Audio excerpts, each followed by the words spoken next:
Good afternoon, everybody. Uneducated economist here. So before I get started on this video, I want to say thank you to Keta for coming on to the show and doing an interview with us.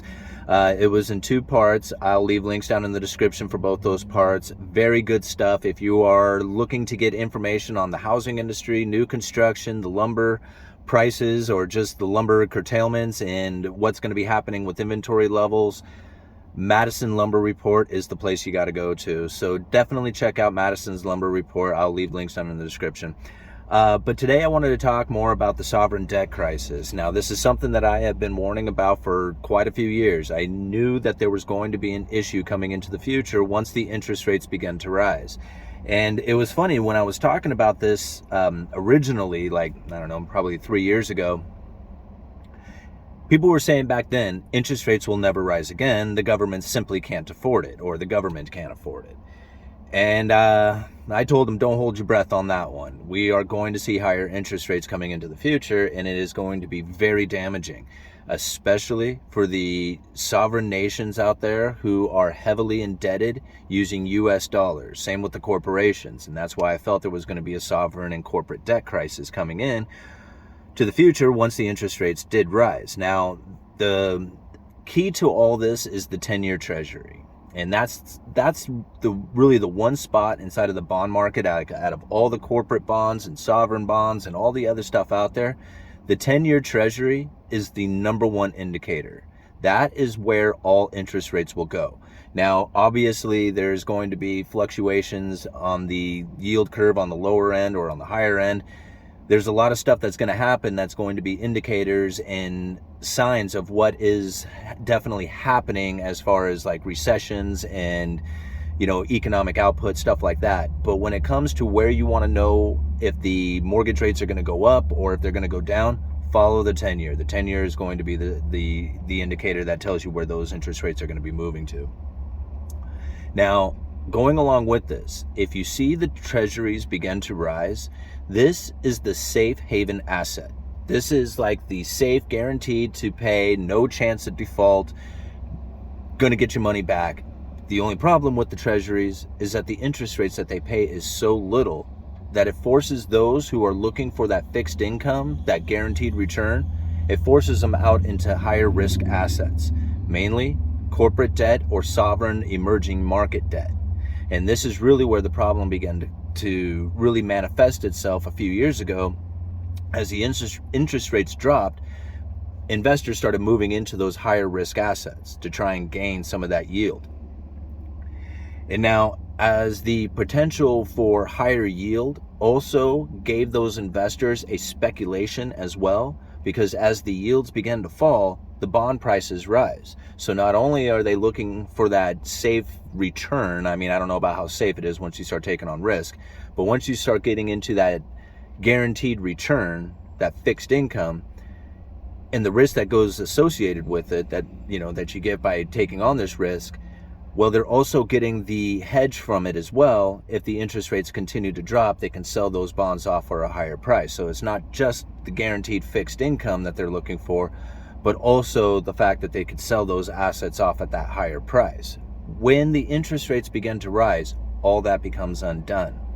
And now the investor who had this bond that they were hoping to get a safe return from is now taking on risk of default, meaning that they may not get what they were promised that they were going to pay.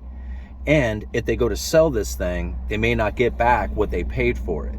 So they have to take a loss on this asset and get pennies on the dollar. Or if the company or country that is in question as far as who issued that bond, if they are in risk of going into default and have to restructure, the investor may get pennies on the dollar for their bond instead of getting like 100% of what it is what the face value of the bond. So like if they were guaranteed $100 on the purchase of this bond, they may have to suffer with the idea of only getting $35 on it, taking 35 cents on the dollar, just for an example of it. So they have to take this loss. This is going to become a prevalent, obvious problem going into the future. This is something that is going to definitely take place. And if you take a look at the article I leave down in the description for you, you can see that the emerging markets are starting to suffer from this. Investors who thought that it was kind of isolated to a handful of particular emerging markets are now finding that this problem is spreading to other nations that they were not expecting to be this risky.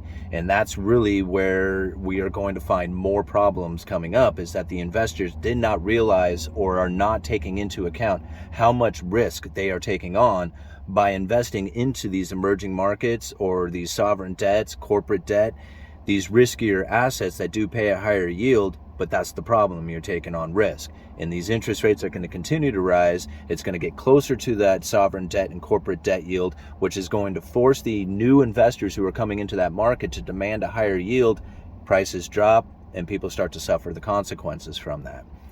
On top of it, it also creates a contagion effect. And this is really where I think the problem is going to start finding its way around the world, is that as the contagion starts to exist, it starts to show itself. And this is where people didn't realize that, they may have assets from a corporation that is going into default.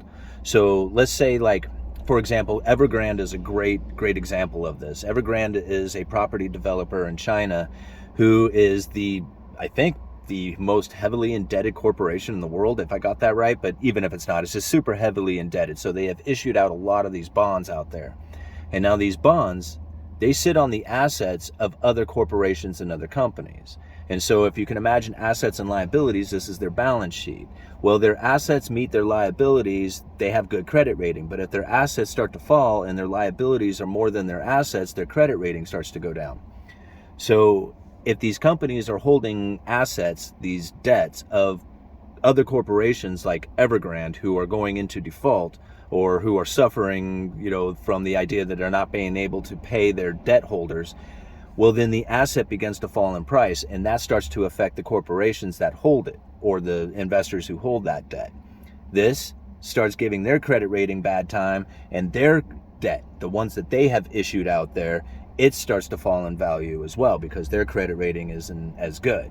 So the corporations that now hold that corporation's debt, so you can see how it's like a domino effect that starts to take place. And this is really starting to find its way around the world. I mean, Evergrande had its fingers into everything out there. So right now, China is trying to figure out how it is that they can even save their real estate market, but they have to burn through this irrational exuberance that has taken place. So really, they have to allow a bunch of defaults to happen to basically clear out the dead undergrowth, so that it can make room for the new viable debt to be paid, or for people to take that out and start moving back into those projects. I don't know if I'm saying that correctly, but pretty much what they have done is they've created a lot of projects with debt out there that is not going to get paid, and now somebody either needs to buy that project or suffer the consequences of taking a loss on the investment that they had put into that. And this is really where I think that China is going to have to go through this for some time. I mean, it's going to take a while to burn through all those defaulted loans and to reestablish new ones into a viable, actual mortgage market. Right now, mortgages are not getting paid. People are pissed. There's property values are dropping like crazy, and they are probably going to continue with this scenario for some time. And you can expect things like that to start finding its way into other countries and other industries around the world. Uneducated economist, you guys let me know.